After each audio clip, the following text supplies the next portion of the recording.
ये रोते बिलखते लोग और जलती चिताएं आप सभी भूले तो होंगे नहीं। जी हाँ, ये दिल्ली है जिसे इस महान देश की राजधानी भी कहा जाता है।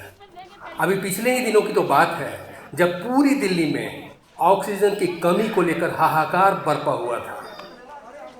अस्पतालों में मरीजों की लंबी लंबी लाइनें और दम तोड़ते लोगों को लेकर मीडिया हो या हाई कोर्ट या फिर सुप्रीम कोर्ट, सभी के बीच केंद्र सरकार को कोसने और लताड़ने की होड़ मची थी। अब तो तब और हो गई जब दिल्ली हाई कोर्ट ने भारत सरकार को लताड़ते हुए आर पार के मूड में आकर यहां तक कह डाला कि हम चुप बैठने वाले नहीं। देश भर में ऑक्सीजन की कमी को लेकर दिल्ली हाई कोर्ट ने केंद्र सरकार को कड़ी फटकार लगाई है। दिल्ली की 976 टन पर डे की रिक्वायरमेंट है।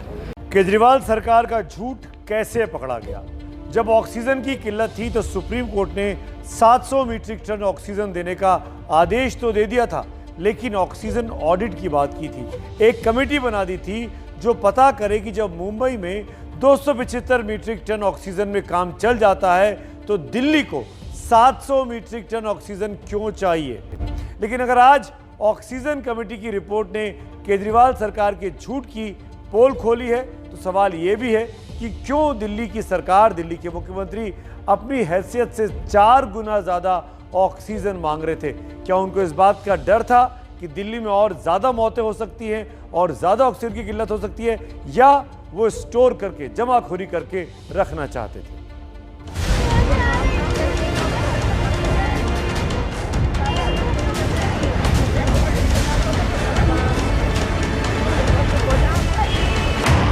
अप्रैल और मई का ये वो मंजर है जब दिल्ली में हर तरफ चेहरों पर दर्द नजर आ रहा था। कोरोना की दूसरी लहर का कहर ऐसा था कि लोग पनाह मांग रहे थे, लेकिन हर दरवाजा बंद था। कोरोना में जीवन देने वाली ऑक्सीजन गायब थी और लोग दर दर भटक रहे थे। हॉस्पिटल ने भी तो मना कर दिया, बोले मेरे पास ऑक्सीजन का सुविधा नहीं, अपने फैमिली को ले जाए। किसको मरना है तो मरने दो, टाइम से आते। अब कोई ये चीज इनकी लैंग्वेज है कि मरने दो। हालात ये थे कि ऑक्सीजन की कालाबाजारी हो रही थी। 2 से 3 हजार में मिलने वाला सिलेंडर 12-12 हजार तक बिक रहा था। एबीपी न्यूज संवाददाता अजातिका सिंह के स्टिंग ऑपरेशन में ये कड़वी हकीकत सामने आई थी। सर कितने का देंगे?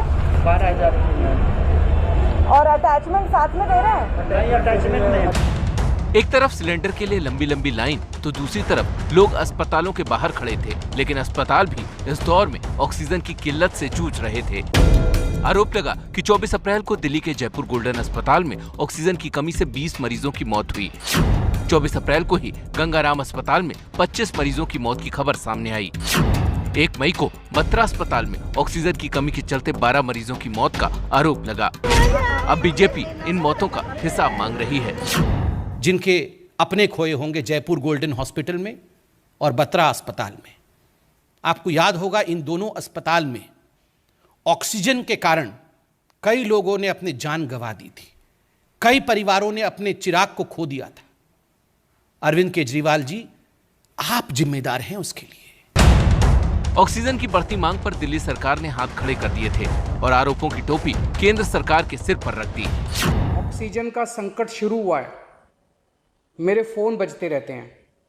कभी कोई अस्पताल कहता है कि 3 घंटे की ऑक्सीजन बची है, कभी कोई अस्पताल कहता है कि 2 घंटे की ऑक्सीजन बची है।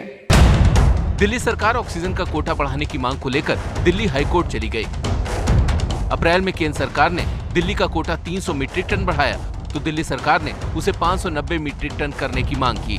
1 मई को ये मांग बढ़कर 700 मीट्रिक टन तक पहुंच गई। तो ये ऑक्सीजन ऑडिट कमेटी की जो इंटरिम रिपोर्ट सामने आई है उसमें एक बहुत अहम बात है। रिपोर्ट का यह हिस्सा दिल्ली सरकार के काम करने के तरीके पर सवाल उठाता है। ध्यान से देखिए, इस रिपोर्ट में कहा गया है कि दिल्ली के अस्पतालों ने बढ़ा चढ़ाकर ऑक्सीजन की मांग की। रिपोर्ट के मुताबिक ऐसे मामले भी मिले जहां अस्पतालों को किलोलीटर और मीट्रिक टन का अंतर नहीं पता था। इसी रिपोर्ट में यह भी कहा गया है कि हैरानी की बात है कि दिल्ली सरकार ने आंखें मूंदकर उन तमाम बातों को मान भी लिया। दिल्ली के स्वास्थ्य महकमे ने यह जानने की भी कोशिश नहीं की कि एक छोटे से अस्पताल को इतनी ज़्यादा ऑक्सीजन की ज़रूरत क्यों पड़ रही है। दिल्ली सरकार की बढ़ी हुई मांग ने कोरोना की दूसरी लहर की पीक के समय केंद्र सरकार के लिए मुसीबत पैदा कर दी थी। सियासत का मौका है राघव चड्ढा जी, और सियासत बीजेपी करेगी, लेकिन ये रिपोर्ट तो टास्क फोर्स जिसे सुप्रीम कोर्ट ने गठित किया है वो टास्क फोर्स की रिपोर्ट है ना, वो सवाल खड़े कर रही है। उस पर जवाब दीजिए, क्या वाकई जितने ऑक्सीजन की जरूरत थी उससे 4 गुना की मांग की गई? क्या 12 राज्यों को इसका खामियाजा भुगतना पड़ा? राघव चड्ढा जी। 2 मई दीदी गई का नारा देकर 2-2 लाख लोगों की चुनावी रैलियां करने वाले भाजपा के नेता अपने दफ्तर में दीनदयाल उपाध्याय मार्ग पर बैठा भाजपा का जो मुख्य कार्यालय है वहां पर बैठ के कोई रिपोर्ट बनाते हैं और उसे सुप्रीम कोर्ट की कमेटी की रिपोर्ट कह देते हैं। आज हमने सुप्रीम कोर्ट की द्वारा गठित कमेटी के सदस्यों से भी बात करी। सारे सदस्य एक बात कहते हैं कि ये रिपोर्ट हमने देखी नहीं, ना हमारी कोई अनुमति इसमें है, ना कोई चर्चा हुई, ना हमारे हस्ताक्षर इस रिपोर्ट में है।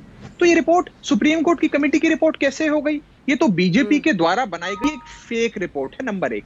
इनकी बेशर्मी और ढिठाई का आलम देखिए। अभी भी ये लोग डिनायल मोड में ही। इस तरह से इन लोगों ने ऑक्सीजन की कमी का रोना रोकर केंद्र ही नहीं बल्कि हाई कोर्ट से लेकर सुप्रीम कोर्ट तक को अराजकता में धकेलने की कोशिश की। वो माफी के लायक तो बिल्कुल भी नहीं है। हजारों लोग न सिर्फ दिल्ली में बल्कि अन्य राज्यों में भी जिस ऑक्सीजन की कमी के नाम पर तड़प तड़प कर मरे हैं, उन सभी के गुनहगार सिर्फ और सिर्फ यही अराजक लोग हैं और इसकी सजा इन्हें तो मिलनी ही चाहिए। इन लोगों की गिरफ्तारी से ही काम नहीं चलेगा। अब तो इन लोगों पर लाखों बेगुनाहों की हत्या का मुकदमा भी चलना चाहिए। इस संबंध में आप सबों की क्या राय है, कमेंट बॉक्स में हमें अवश्य बताएं और शेयर करना बिल्कुल भी ना भूलें ताकि पूरे देशवासियों को इनकी बेईमानी और मक्कारी का पता चल सके। धन्यवाद। जय हिंद।